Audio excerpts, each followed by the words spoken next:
asked each person to tell their life story. And I was really shocked. People I had been with for almost 50 years, I did not know them because I never knew their story because, again, we're very transactional. My name is Dennis Tongoi. I'm married to one wife, Irene, for 41 years. We have 3 children and 5 grandchildren. We've led a very, very full life. At one time, I was traveling the entire world, basically. So I was extremely busy, top executive, working with church leaders across the world. In fact, I had to keep my marriage intact by carrying my wife with me half of that time because of the nature of the work I was doing. And so I found myself, in many ways, somebody called me rootless, meaning I had no connections here at home. And so in a sense, I had very little intimate friends. The particular group that I'm part of, we used to organize small groups for people. And actually we thought we knew each other. And so when the idea came in to try and form this particular accountability group, so then we made a commitment then, how can we finish well together and help each other to thrive and not just survive. Most of these people who were here were people who held very senior roles in their lives. And then also the age difference. We had, I think our youngest person was in their 50s, our oldest was in their 70s. Again, there's diversity in terms of even race. But we said, let us commit to working with each other and seeing how we can actually end well. My particular strength has been starting organizations, seeing leadership grow and develop, and then I need to move on, let the younger people take over. So you end up being very, very lonely as a leader at the top. And one of the challenges has been you start a relationship knowing it's going to end when you have got handover. But in this particular situation, basically, initially, still death do you part. You say, let's commit to each other for life. And I think that's the main difference. I know for me, I've had like this particular time when I told you I was in a crisis, and the only person I could talk to was in South Africa.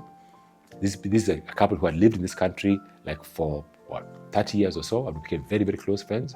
Then they left, and it felt like a death. So I became very shy of developing intimate relationships with people who I knew were here for a short term.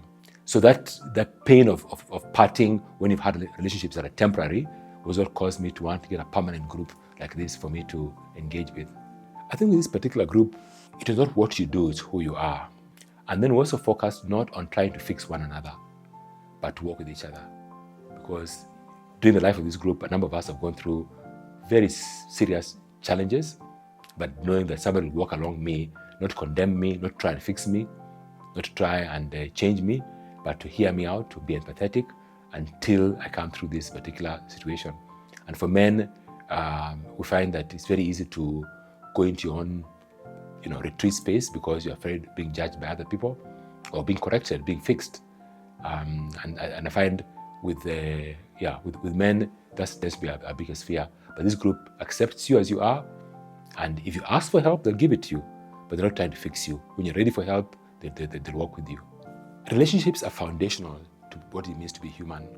What I've observed about life is life will always throw a curveball at you. There's always some major shaking in your life. To me, it's almost every 2 or 3 years, there's a major shaking in my life.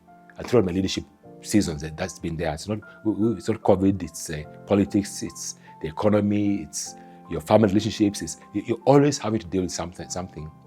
So if you don't have strong foundational relationships, those times of shaking can really, really undermine who you are, live your effectiveness. So the time invested in that group pays back 100-fold as you think about giving you a sober perspective on life, giving you an anchor as you go through the joys and the struggles of what it means to live in this fallen world, and also just to be able to perspective.